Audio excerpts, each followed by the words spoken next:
Sevgili dostlar, bugün size çok güzel bir yayla çorbası yapacağım ama atam dedem usulü dövmeyle. Şimdilik bir bardak dövmemiz var.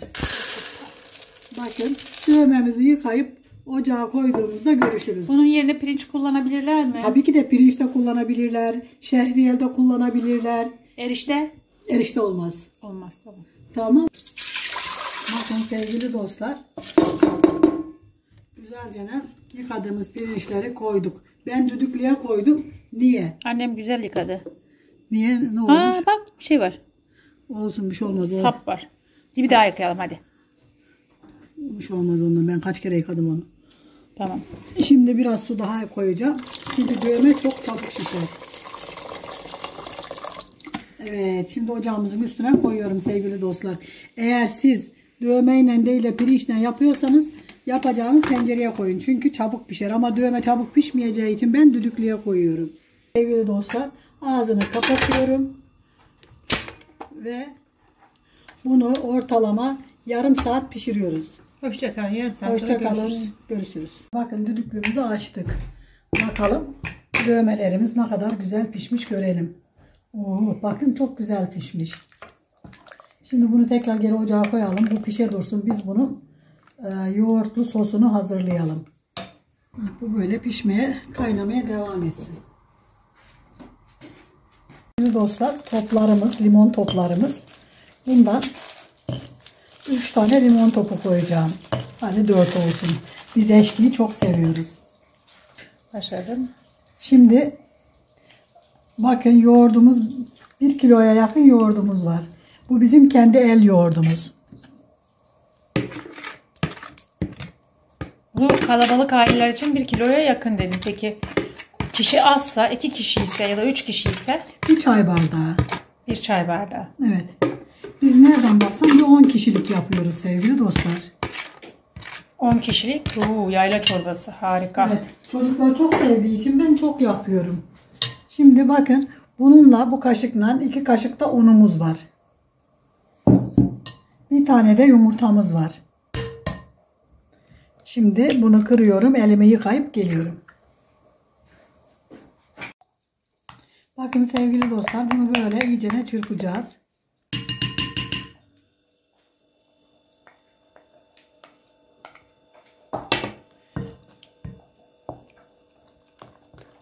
Böyle iyice çırptıktan sonra görüşürüz sevgili dostlar. Sıcak suyuna bunu birazcık ılıştıracağız ki kesilmesin. Eğer direkt dökersek kesilir. Şimdi bu kadar tamam, bir bakalım. Evet, yeterli olmuş. Şimdi ne yapıyoruz? Karıştıraraktan döküyoruz. Kızım sen buradan çekmen lazım çünkü başka türlü dökemeyiz. Dur ben ayarlayayım. Şimdi böyle karıştırarak yavaş yavaş döküyoruz sevgili dostlar. Yoğurtlu karışımımızı.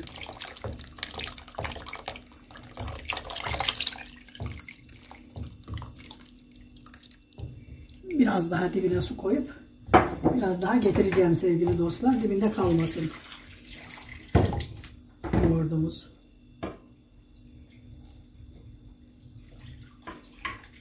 On kişilik çorba.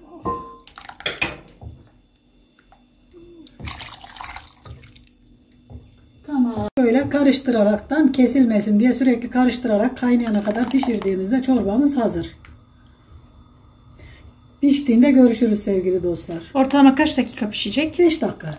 5 dakika. Yani kaynadı, şöyle bir kaynayacak, o kadar. Tamam. Ondan sonra da yüzünün yağını yakacağız. Çorbamız hazır.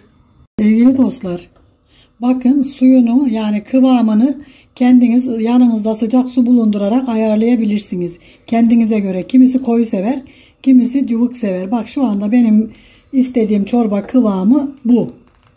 Ama siz daha katı yapabilirsiniz. Şimdi tuzunu en son atıyorum. Niye? Kesilmesin diye. Şimdi böyle karıştırmaya devam ediyoruz. Kaynamaya yaklaştı bakın.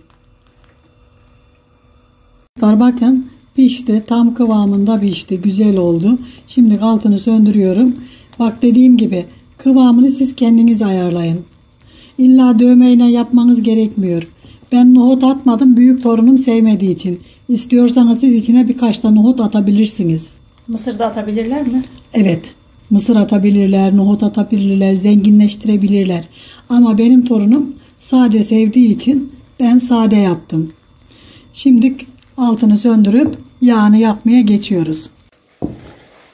Sevgili dostlar, altını söndürünce işimiz bitmiyor. En azından şöyle bir 5 dakika kadar ara ara gelip karıştırmamız lazım ki çorbamız kesilmesin diye. Bu çorba çok otokontrol istiyor, yani kontrollü.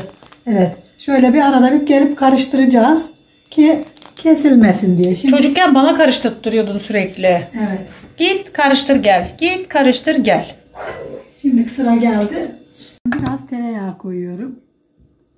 Birazcık da zeytinyağı koyacağım. Azıcık da zeytinyağı koyacağım. Herkes isteğine bağlı. Ve güzel bir kızdıracağım inşallah.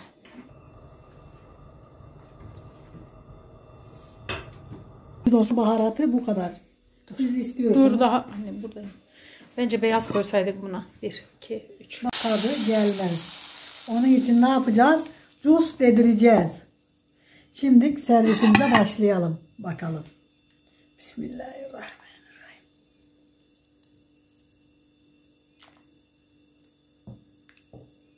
Kış gününün.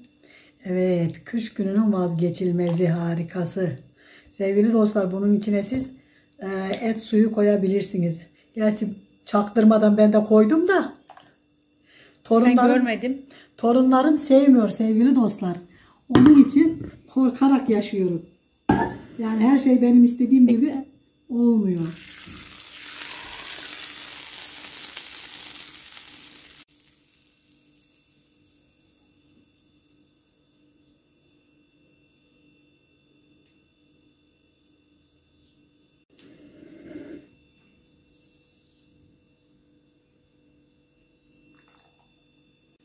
Sevgili dostlar, yapacak olana kolay gelsin. Yiyecek olana afiyet olsun. Beni izlemeyi, abone olmayı, güzel fikirlerinizi söylemeyi lütfen unutmayın. Hepinizi saygıyla, sevgiyle selamlıyorum. Hoşça kalın, Allah'a emanet olun. Beğen butonlarından çok bekliyoruz değil mi? Çok beğeni, çok yorum istiyoruz. Ha evet, onu diye bu sevgili dostlarım biliyor. Ama yapmıyorlarmış duyduğuma göre. Hayır, benim sevgili takipçilerim, sevgili dostlarım yaparlar. Ben onlara Allah razı olsun diyorum. Yapana da, yapmayana da. Hoşça kalın.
Anne bilerek Ne yapıyorsun ha. yapayım, elimden mi tutayım böyle sen çekeceksin?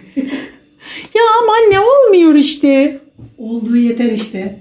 Ya anne vallahi çekimden sıkılan tek aşçı sensin herhalde ya. Vallahi billahi ya.